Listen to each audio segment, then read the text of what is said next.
organizations. I have also Yet? I have also Yes. conducted training programs, even in ICTP and some Italian universities, and even IEEE Region 10. So for these organizations, I have conducted training sessions. In the next slide, I have shared World Economic Forum's Future of Jobs report. This document should be present with every student, teacher, as well as a parent. So in red color, they have mentioned jobs, which are top largest declining jobs. With the green color, top largest growing jobs have been presented. And similarly, on the left side, top 10 fastest growing skills have been shared. So these skills are very important for every professional. Every professional should work on these skills. So next slide is basically about businesses require global collaboration. It is essential for all the managers on all the levels, not just for those who are working internationally. Whether you are interacting with employees, vendors, customers, and different companies, all these organizations need collaboration. So even in polls, we have shared the data that people have participated in this particular poll. 31 people have taken part in this poll, and almost 50%, more than 50% people have said that they spend time working with people from other countries. So in this time, people are engaged in collaboration in different ways. So when managers collaborate across cultures, these are major challenges. Number one, cultural misunderstandings. Cultural cultural misunderstandings do occur when people from different cultures interact. But these are opportunities are there. Then similarly, lack of interest. When people lack interest, also becomes a challenge. So mutual trust is crucial for successful collaboration. And number three, mishandled negotiations. Negotiation is an art, it's a science. So one has to learn this art. Otherwise, will most of the time mishandle negotiations. We move on to the next slide. So other challenges in collaboration are a language barrier. When we speak different languages, language becomes a barrier for communication. So language barrier is a challenge. And number five, physical distance. People are living in different countries, in different cities. So physical distance also becomes a challenge. Then team alignment is also a challenge for global collaboration. So let's have first tool that these are challenges which we are all facing. This checklist or this document provides these challenges and also provide examples that different people are facing different challenges. Similarly, now the question arises why you should work Where's my horn? abroad. Where's my horn? I don't know. Like that song. I cannot find my horn. Is this your? So let's watch a short video clip that why we should.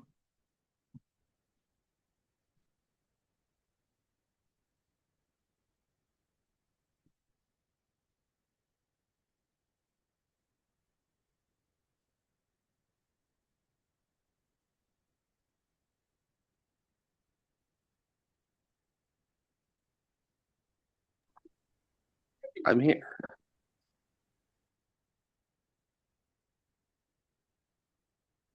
Someone who spent nearly 2 years working abroad for Ocean Spray, I can unequivocally tell you yes.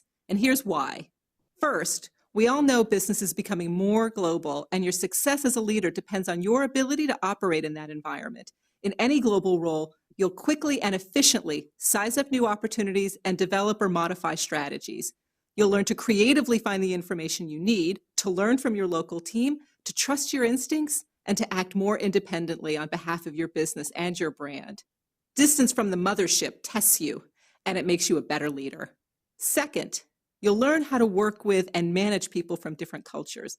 My team includes people from France, the UK, Australia, and America, and I work with business partners in markets from Sweden to Saudi Arabia. Any international assignment is likely to put you in a similar position. You'll learn how to show respect for everyone else's experiences, expectations, and opinions, and how to express your own without causing offense. Last but not least, you'll better understand how to navigate the tension between promoting a global brand and customizing your message for your local markets. For example, at Ocean Spray in the US, we talk about cranberry bogs. But if I use that language in England, it would mean a cranberry toilet. These sorts of experiences make you more aware of what's core about your brand and where there's room for adaptation and flexibility. Companies today need employees who are global thinkers and leaders, and an international assignment is the best way to put yourself into that category. So if you have the opportunity to go abroad, my recommendation would be to take it.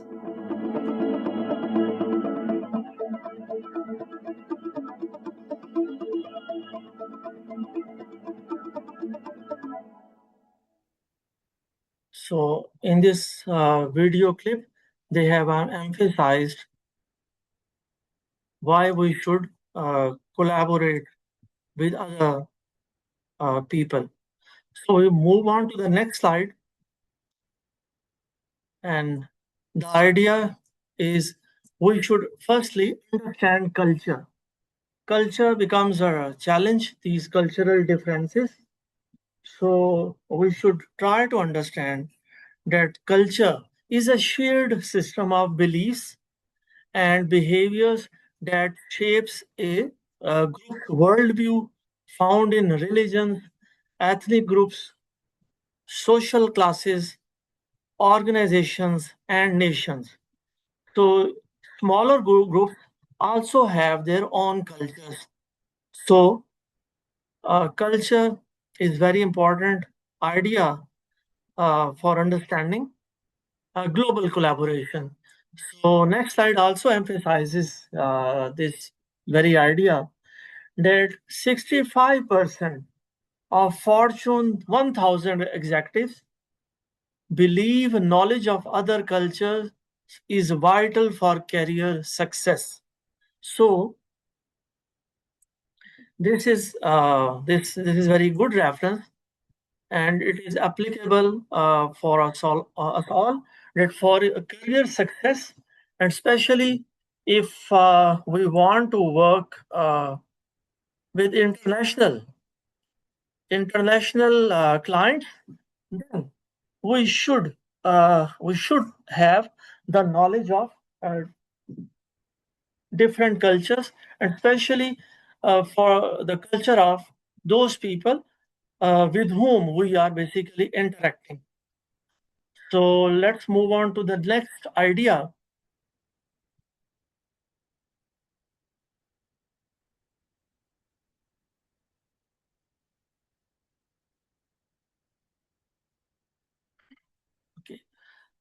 The power of underlying forces.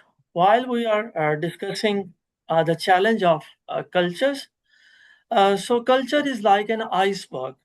Some elements are visible, above elements are visible, but deeper values are hidden below. So we are just looking a very small part of a big thing.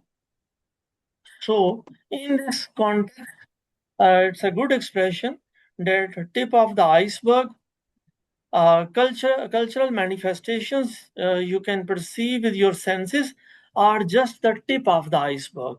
They are above the water line. So these differences are visible. How people are having conversations, how they treat visitors, how much eye contact they are making, how they address us. So these things are visible.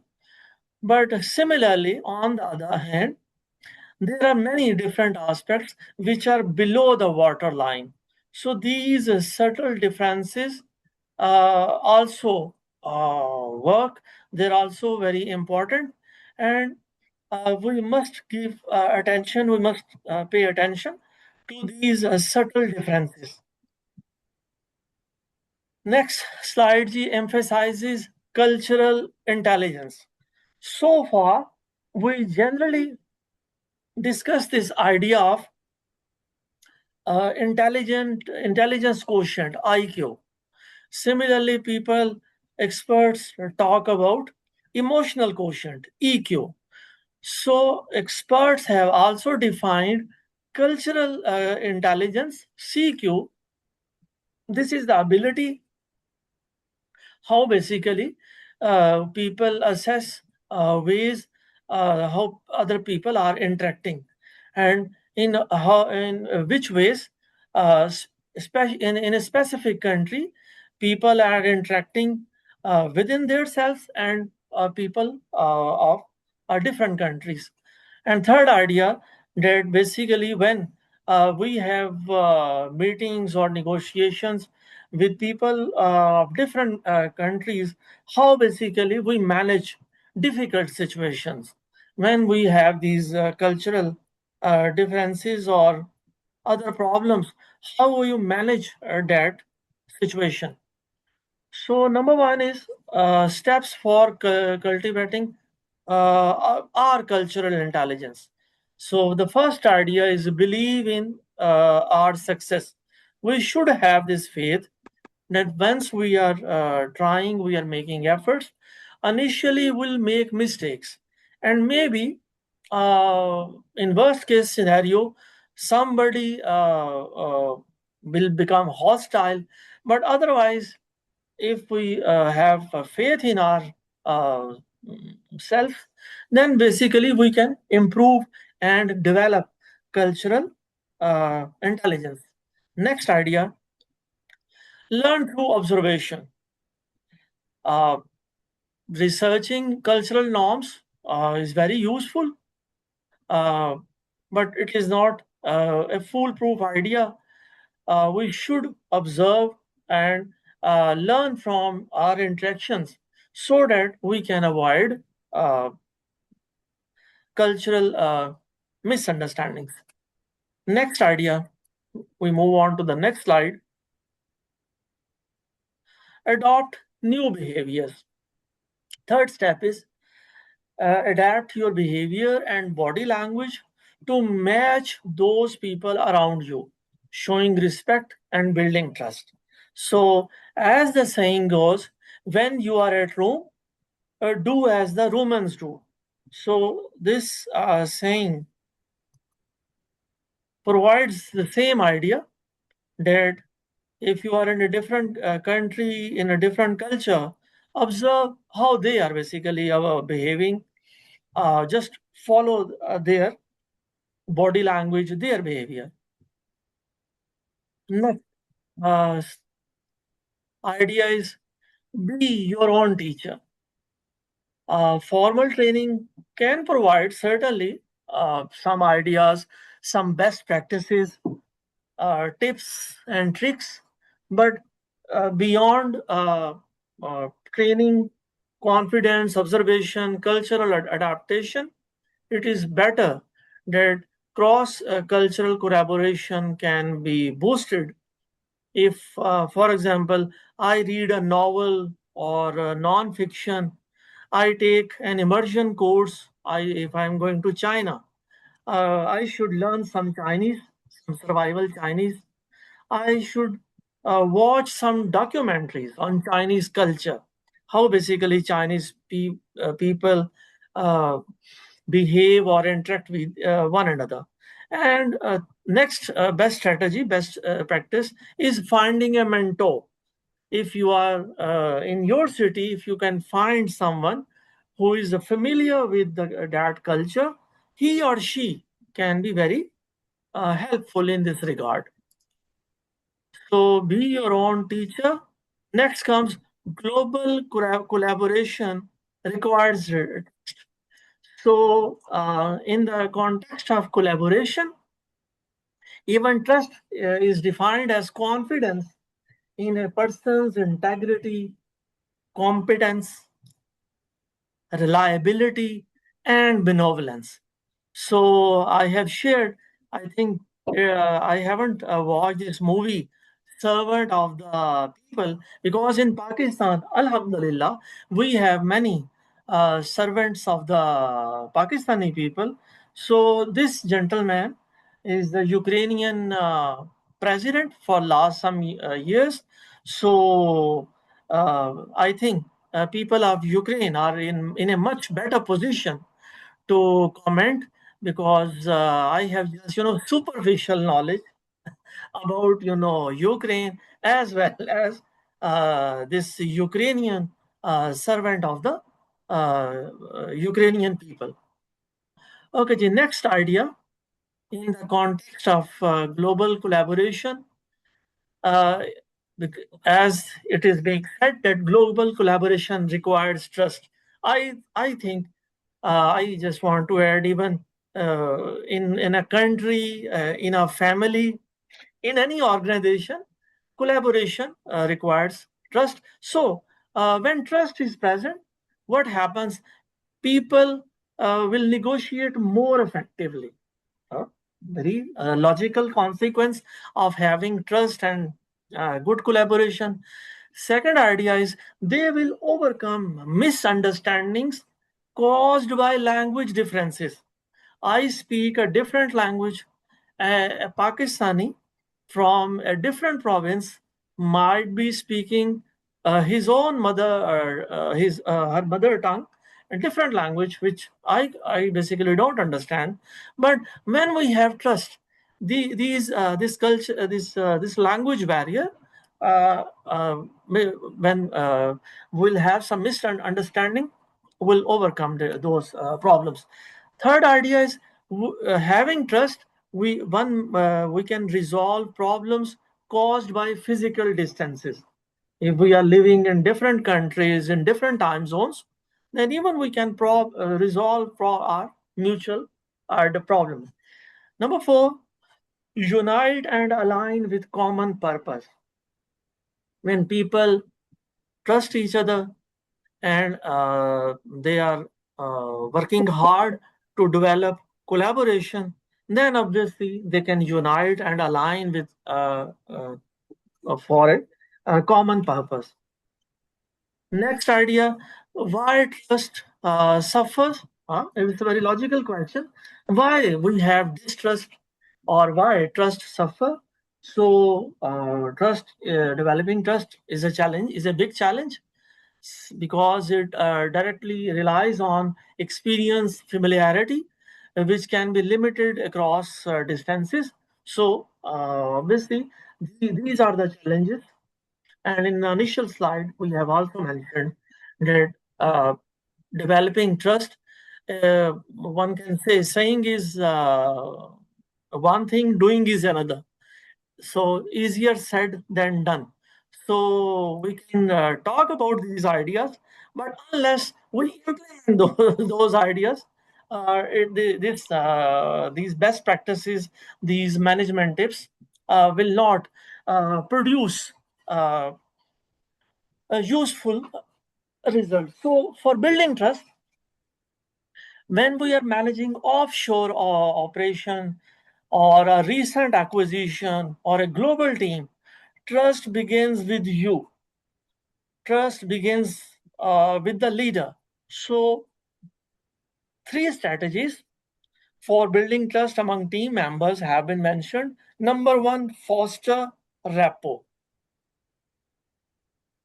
I think in the coming slides, we'll again share some best practices for these ideas. But the first thing in this infographic, my mentor in Lahore, Dr. Ali Sajid, used to say IG, infographic.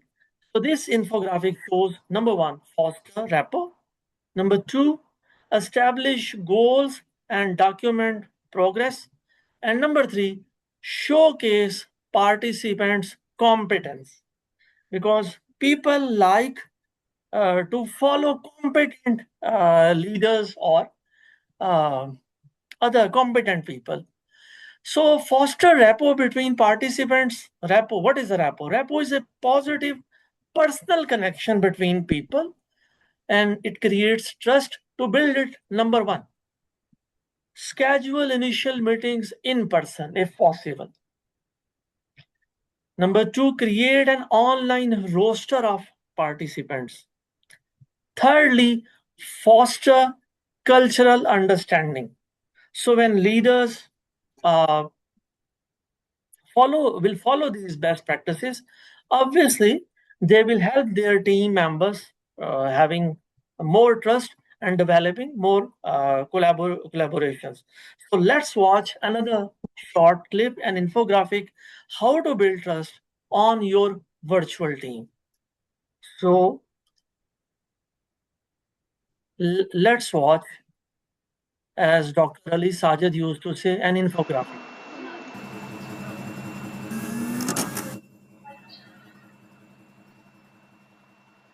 We all know that teams can function when coworkers don't trust one another.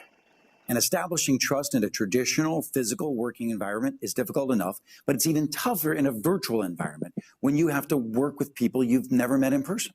My company has dug into the research and worked directly with dozens of large companies on how to build and maintain trust with employees on virtual teams. Here's what we've learned.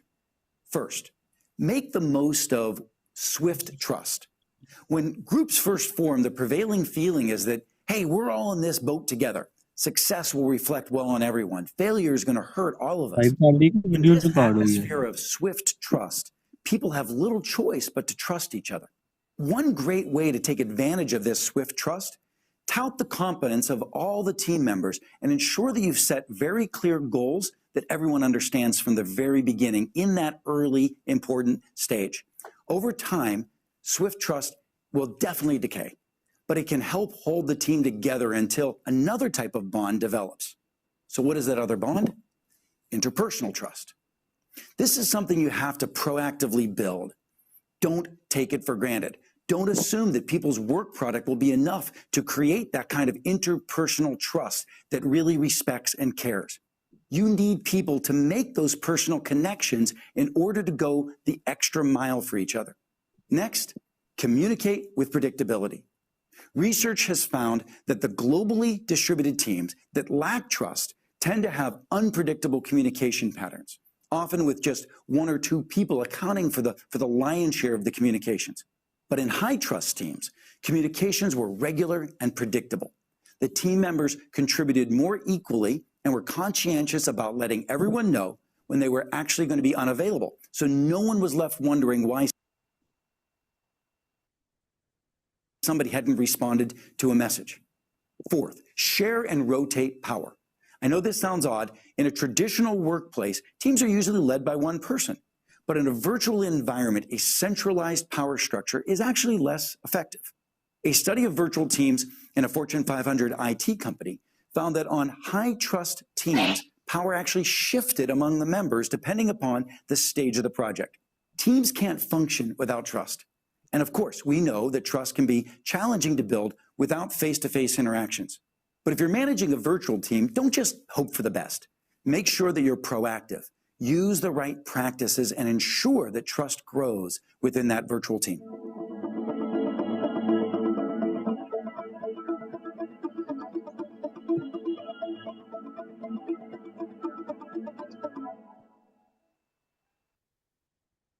I will just again add that it is very easy to say, but it is very difficult to practice. That one, why should I share and rotate my position? So next, we are in the data age. Data is the new oil.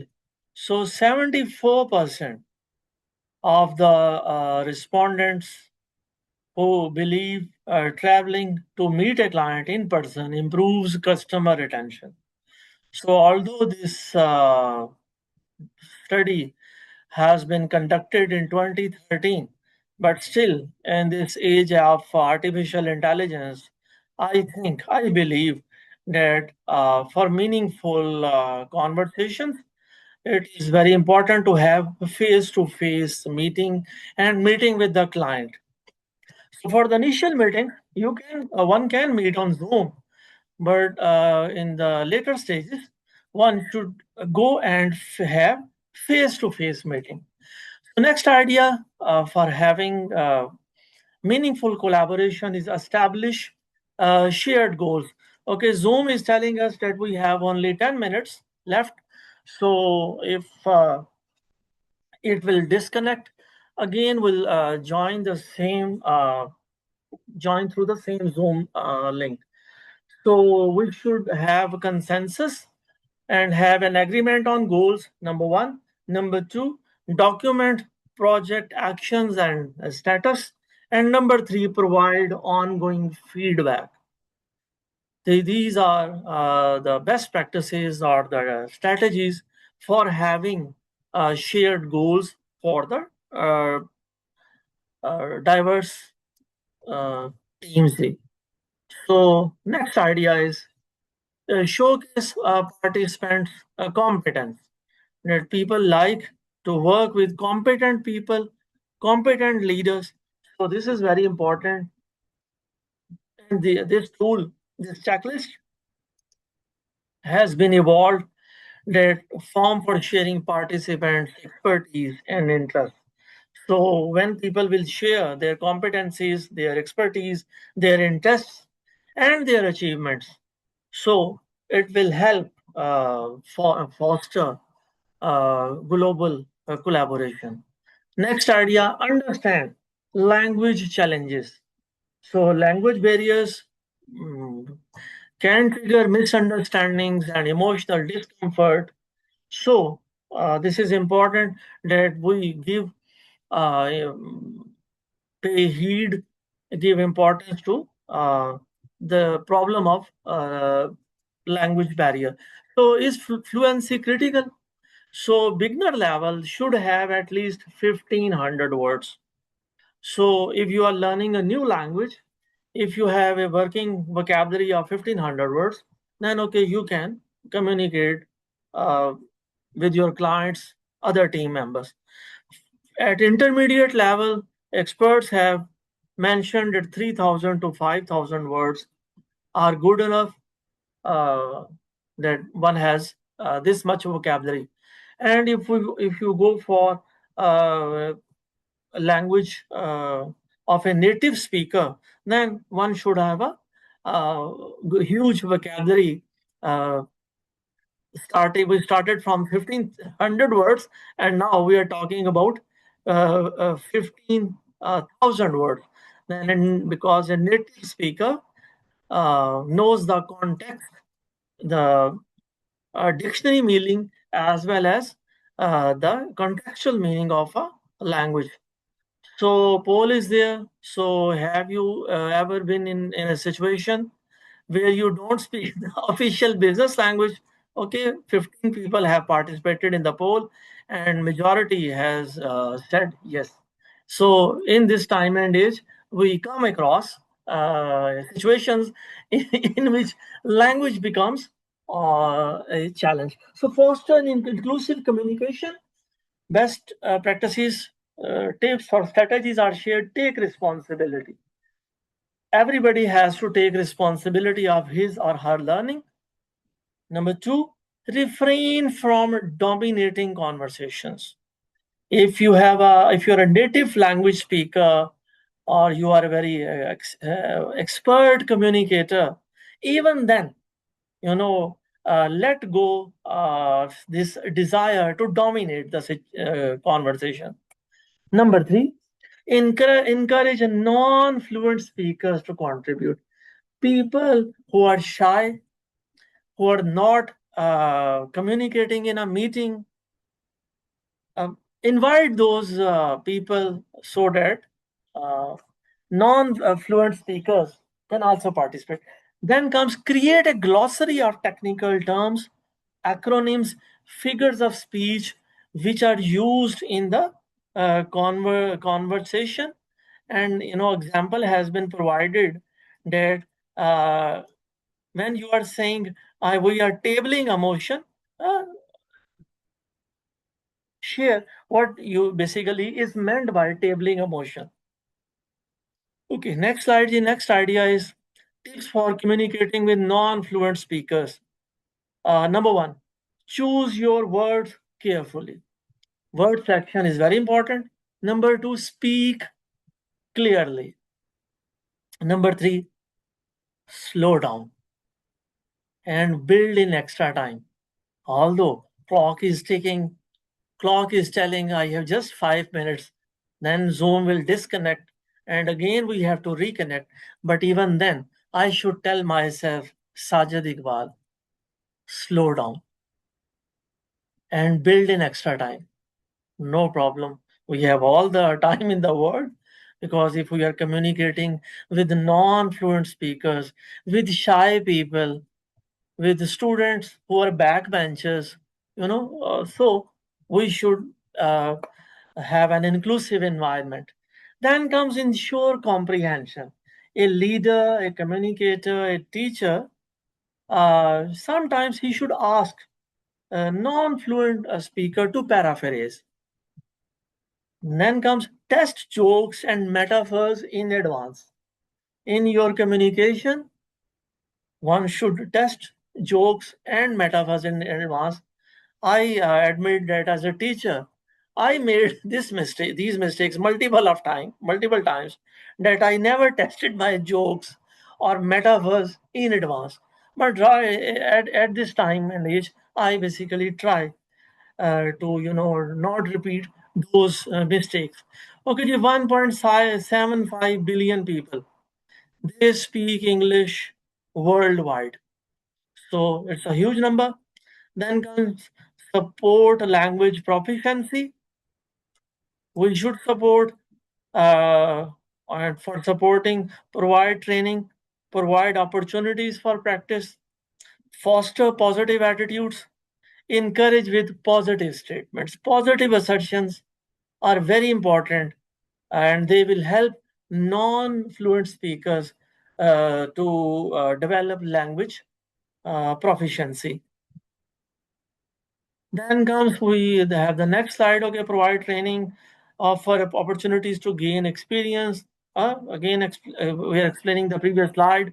Foster positive attitudes, encourage non-fluent speakers through positive verbal reinforcement. I think for every communicator, every teacher, mother, father, you can do it. One should say that I believe in you. These short these short sentences are very important for beginners.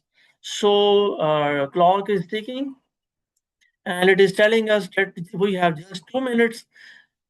When we'll disconnect, we'll use the same Zoom link and again start our conversation. So let's watch an infographic, as Dr. Ali Sajid Saab used to say, language policies.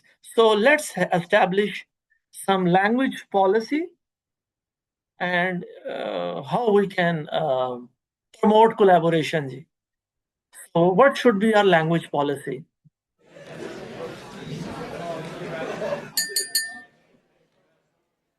English being the mandated business language around the world can be problematic because language is one of those things that people just use naturally, and they may not adhere to the new English language policy. They may flip into their native language and kind of work in ways that's most useful to them. And for global managers, it's always important to make sure that their employees are adhering to the one language rule. If not, you can have these incidents. So I'll give you an example of this. I was sitting and observing a software development team in Germany that works very closely with another sub team in India. And while I was there was this sudden explosion with one of their customers. Their systems had failed, millions of dollars at stake. And suddenly the leader in Germany was trying to figure out who knows enough to solve this problem. And it turned out that it was the sub team in India that could solve this problem. He contacts them right away. I was sitting in the room, and the sub team in India is talking to this manager and says, we couldn't even begin to resolve this problem because the list of